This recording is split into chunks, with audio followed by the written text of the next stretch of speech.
In early September of 1884, a woman came to the gate of Boyd Tharpe's ranch at Harrow Flats with a cart horse, 2 children, and a canvas bag. She had 1 coat, 1 change of clothes, $4 in coin, and a brass spirit level in the bottom of the bag that had belonged to her dead husband. Her name was Nora Callum. She was 29 years old. The boy beside her was 15. He kept one hand in his coat pocket and had not looked at the ranch since they came through the last hill. The girl was 10. She was already watching the cattle in the far pen. Boyd Tharpe came to the gate and stopped. He had the look of a man who had run his own argument for too long. He did not open the gate immediately. He looked at the cart. He looked at the boy. He looked at Nora. She told him what she had and what she could do. She did not ask for charity. She asked for a trade. Boyd looked past her at Lost Creek running south along the pasture edge. September water, clear and cold. In January it would be solid to the bottom rock. It had cost him 9 head the winter before. "I've been using that creek for 12 years, he said. Nora reached into her coat. She held up the brass spirit level. "I know something that doesn't freeze," she said. Boyd looked at the level. He looked at the creek. He opened the gate. He believed he was letting her in to save them. By January, she would save his ranch. Elias Callum died in the spring of 1882. He was 31 years old. He had been a survey assistant for the Union Pacific Land Office, reading grades and plotting drainage lines across the Wyoming flats. He knew how to set a brass level on a stone and trust what the bubble told him. He did not know how to outlast typhoid. The fever took him in 9 days. Nora was 27. Seth was 13. Rue was 8. The room above Emmett Polk's boarding house in Delwick cost $12 a month, and Elias had been 2 months behind. Polk arrived the morning after the burial. He was polite about it. Nora sold the surveying equipment, the transit, the rods, the folding rules, the field notebooks. All of it went to a land office clerk named Harker for $40. Polk accepted $38.70. She kept $2 and the brass spirit level. It was too old and scratched for Harker to want. She did not know why she kept it. The next 2 years moved the way debt moves. She took in laundry for the hotel and cooked breakfast at the boarding house before the guests woke. Seth carried coal buckets for the hardware store after school. Rue mended buttons and hemmed trousers for anyone who asked. They kept the same room. It was enough. In the spring of 1884, Polk raised the rent to $15. By August, Nora was 3 months short. Polk came on a Tuesday. He gave her 2 weeks. She told him she needed a month. He gave her the 2 weeks. That evening, Nora sat in the kitchen of the boarding house after the supper dishes were clean. Ora Fenwick, who had washed dishes at the same sink for 11 years, dried her hands and said nothing for a long while. Then she said, "There's a man out at Harrow Flats, stubborn. Lost his wife 2 years back. He's got more cattle than sense right now." She did not say his name. Nora waited. Boyd Tharpe. Ora hung the towel and went to bed. Nora stayed at the table until the fire went low. She thought about the level in the bottom of her bag. She thought about Elias explaining drainage to her on a winter evening, drawing grades on the back of a receipt. The bubble always wants the truth. He had said, "It won't move for anyone." She was not sure what good that was. She did not sleep. 14 miles west of Delwick, the ranch at Harrow Flats sat between Lost Creek and the low limestone hills at the edge of the property. Every winter the creek froze. Every winter Boyd Tharpe hauled buckets and broke ice and lost animals. He had lost 9 head the previous January. Boyd Tharpe had not asked for company. The ranch had been making that clear since his wife died. The road into Harrow Flats was not a road. It was 2 ruts pressed into dry grass by wagon wheels, and it ended at a post and rail gate that had not been painted since it was built. Nora arrived on the first Saturday of September. Seth walked beside the cart. Rue sat on top of the bag. Boyd was at the fence when they came in. He did not move. He watched Nora lift Rue down and tie the cart horse to the rail. He watched Seth stand with his hands in his pockets and look at the ground. Nora told him what she had. She could cook, mend, and keep a kitchen. She knew something about water and drainage.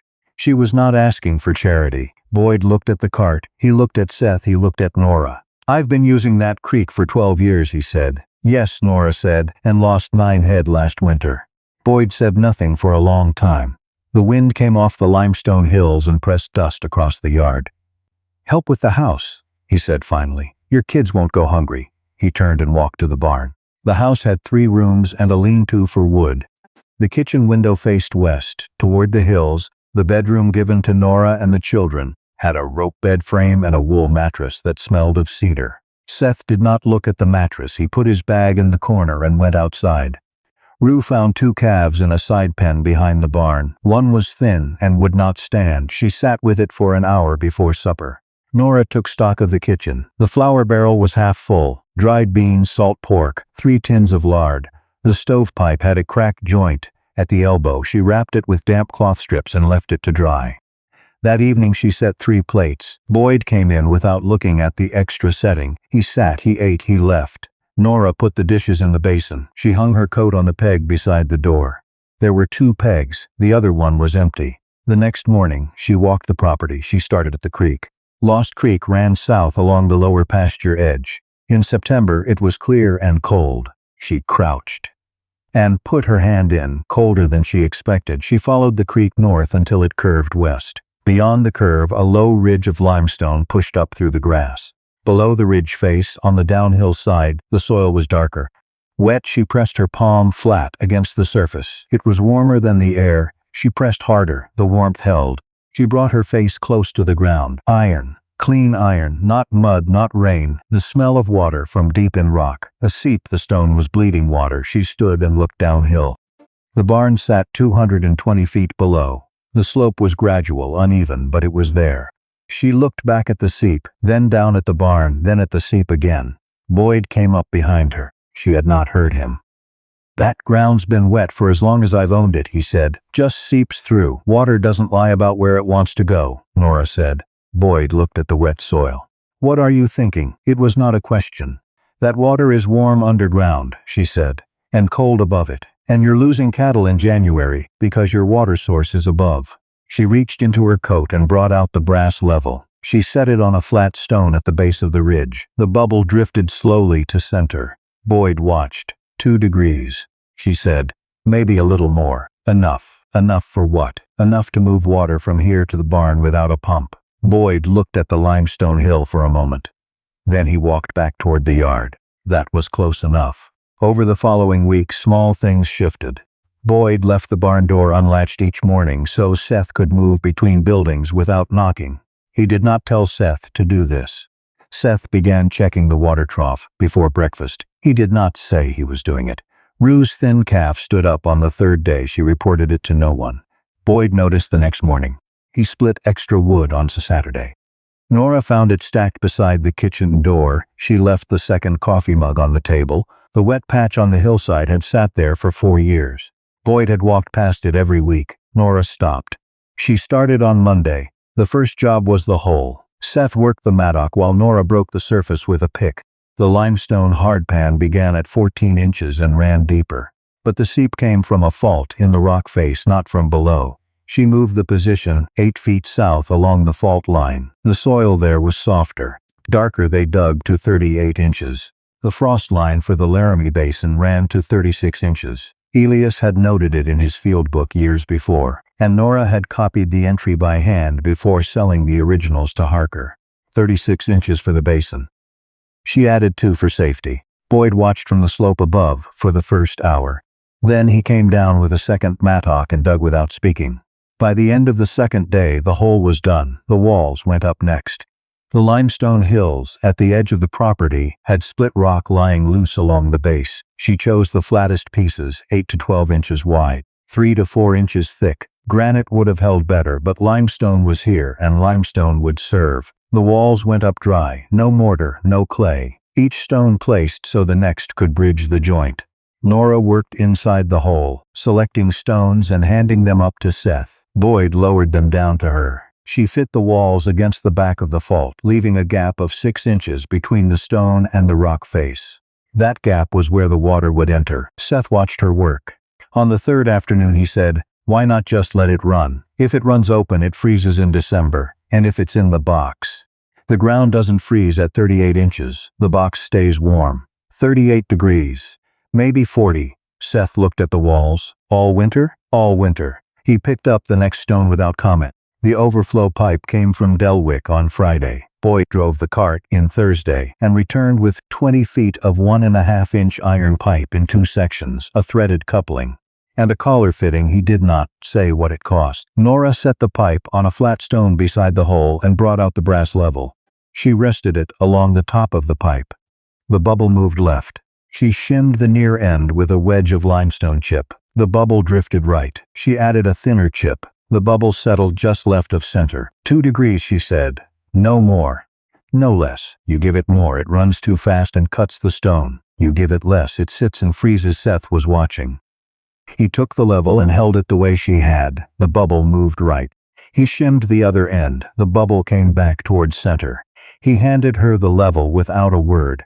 The pipe went through the south wall at 8 inches from the floor of the box. Nora measured from the floor and marked the position with a piece of charcoal. Boyd cut the hole with a cold chisel and a hammer. It took 40 minutes. The hole was not clean, but it was large enough. She threaded the coupling and drove the pipe through. On the far side, the pipe ran south along the slope at 2 degrees, measured, shimmed, and checked with the level every 10 feet. Seth drove the wooden stakes. Rue carried the shims. At 212 feet from the box, the pipe ended at a cedar trough Boyd had built the summer before for a creek diversion that had not worked. The trough was 6 inches deep and 12 feet long. It would serve. The pipe coupling to the trough fitting did not match precisely. Nora packed the joint with strips of rawhide, tallow, and a winding of iron wire. It held on the first draw. Water ran through the pipe at 2.4 gallons per minute. Boyd crouched beside the trough outlet and put his hand under the flow. He stayed there for a moment with his hand in the current. He did not say anything. He stood, dried his hand on his coat, and walked back to the barn. Chet Mabrey rode by on a Thursday morning near the end of September. He stopped at the upper fence and looked down at the hill. The box was not finished yet. The earth cap had not been laid. It looked like a stone-lined hole with a pipe coming out of it. "What's that meant to be?" Mabrey said. "A spring box," Nora said. "The water runs underground. The box keeps it from the cold. It won't freeze." Mabrey looked at Boyd. Boyd said nothing. Mabrey looked back. "The hole. You've got a creek," he said. "Had 9 head. Last January," Boyd said. Mabrey was quiet a moment. Then he made a short sound, not quite a laugh, and turned his horse. "Good luck with your box," he said, and rode toward his own fence. Nora did not watch him go. She picked up the next stone. The earth cap went on in early October. 14 inches of packed mound over the stone lid. Nora layered it by hand. Wet soil first, dry on top, wet again, compressing each layer with a flat stone before adding the next. The cap took most of a day. Seth laid a flat limestone ramp from the box to the pipe entry so the soil wouldn't wash in heavy rain. When the cap was finished, it looked like a low rise at the base of the cliff. You would not know it was there. That afternoon, a front moved through from the northwest. The temperature dropped from 52 to 31 in 4 hours. The wind built to 15 miles an hour and climbed. At dusk, Nora went to the trough. Water was still moving. She put her hand in. 40 degrees. She stood in the wind with her hand in the flow. The pipe continued, steady and even. Without interest in the cold, Boyd walked up from the barn and stopped beside her. She did not move her hand. He put his hand into the trough beside hers. He held it there. Then he withdrew it, dried it on his coat, and walked back to the house. The system worked. For 11 days, it worked. On the 12th, the water went the wrong way. Rue found it. She had come up the hill in the morning the way she sometimes did, carrying the round stone she had picked from the base of the cliff on the first day. She kept it in her coat pocket. The water was not moving through the pipe. It was moving down the slope from the top of the earth cap, spreading in a dark stain through the grass below. She went back to the house and stood in the kitchen. "Water's going wrong," she said. Nora was at the stove. She did not ask what Rue meant. She took her coat from the peg and went up the hill. The cap was wet along the north edge. She dug at the margin with her fingers. The soil was saturated. She pulled the flat stone lid back. Inside the box, the water level sat above the pipe entry point. It had backed up and was forcing through the cap instead of down the pipe. She looked at the pipe position. 8 inches from the floor. She had measured 8 inches. She counted the stone courses from the floor. Each course ran roughly 2 inches. The pipe sat in the 4th course from the bottom stone. 4 courses. 8 inches from the bottom stone, not from the floor of the box. The box had a 2-inch gravel bed on the floor. The pipe was at 10 inches, not 8. A rainstorm the night before had put down 2 inches of rain. The seep volume had roughly tripled. At normal flow, the pipe at 10 inches had worked. At triple flow, the water rose above it. Nora stood with one hand against the cold stone wall. She took the brass level from her coat pocket. She looked at it. She put it back. "Take it apart," she said. Boyd heard from the yard and came up without being called. He did not ask what had happened. He looked at the wet cap, at the open lid, at the pipe entry. He pulled the first earth layer back with both hands, appeared on the slope, read the situation, and started on the opposite side. They disassembled the pipe joint, the wall at the entry point, and 2 stone courses. Nora measured 8 inches from the gravel floor, this time pressing her finger to the spot, and holding it while Seth marked the stone with charcoal. Boyd cut the new hole. The chisel rang against the limestone. It took 35 minutes. The pipe went in at the correct height. They rebuilt the wall, relaid the cap. Boyd tamped the top layer. By afternoon, the water was moving again. 2.4 gallons per minute, the same as before. Seth packed the tools. He picked up the brass level from the ground where Nora had set it and held it a moment before putting it in the tool bag. That evening, a letter arrived from Delwick. Remaining debt, $11.30, was due before the 1st of the month. Nora set the letter on the table. She did not look at it again that evening. By late October, the spring box stood finished and correct. In December, Wyoming would ask if it was enough. The fence wires changed. On the afternoon of December 27th, they had been singing since morning a high, thin note in the northwest wind. By 3 o'clock, the note was gone. Something lower had replaced it. A hum, even and deep, running through all the wire at once. Nora was at the trough when she heard it. She straightened and looked northwest.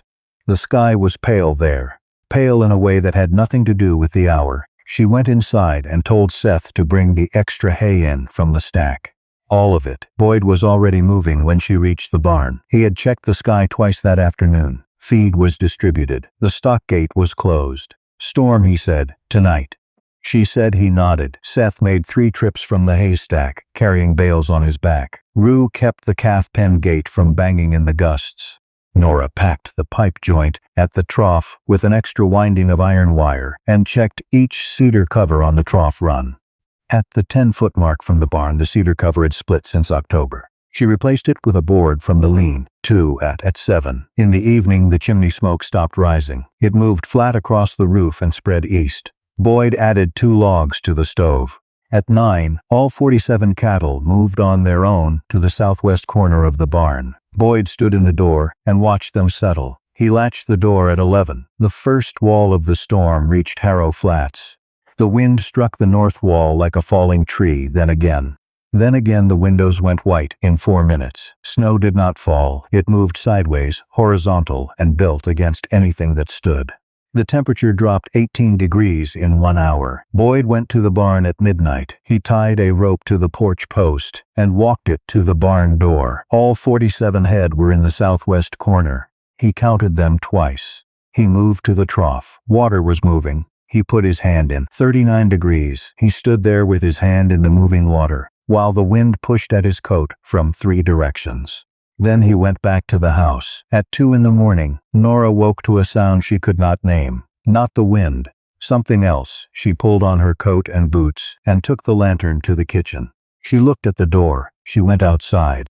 At the 22-foot mark of the trough run, the cedar cover was gone.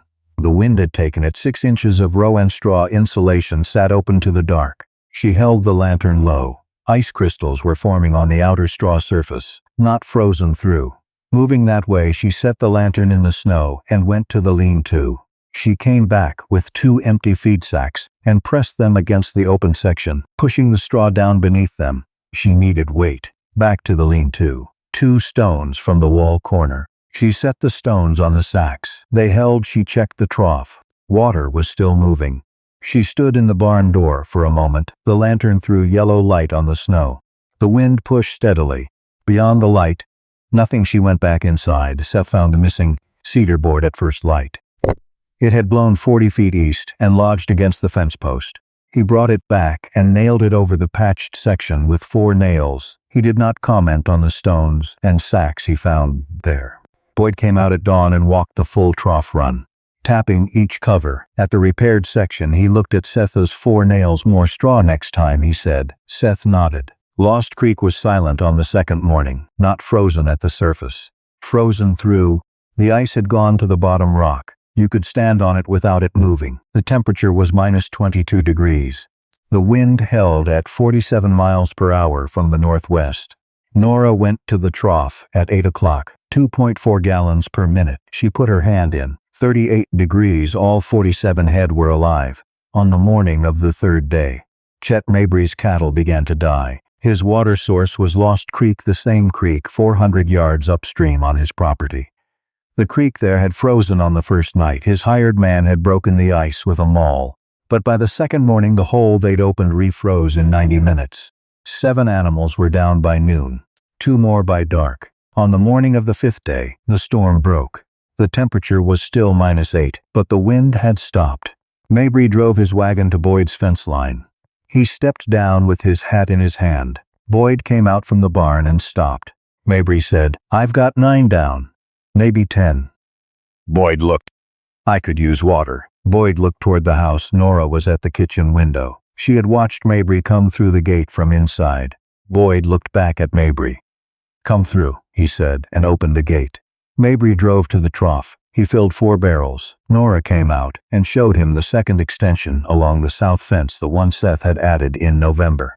It could reach 4 more barrels in one trip. Mabrey watched the water coming out of the pipe. He looked up at the hill, at the low snow-covered mound of the earth cap, indistinguishable from any other rise in the ground. He looked at the trough. He put his hat back on. "Much obliged," he said. He turned the wagon and drove out. The creek froze in 6 hours. The box did not. The storm left 31 inches of snow across Harrow Flats. It took 3 days to open the gate, clear the path to the barn, and dig out the second trough extension. Seth and Boyd worked the shovels. Rue kept the calf pen clear. On the 4th day after the storm, Boyd moved the furniture. He had been eating at one end of the table since his wife died 2 years before. Her chair had sat against the wall beside the window. He had not moved it. That morning he carried it to the table and set it opposite his place. He said nothing. He went to the barn. Nora set 4 plates. A letter came from Delwick the following week, carried by a neighbor passing through from the east. Emmett Polk had sold the boarding house to a hardware merchant in November.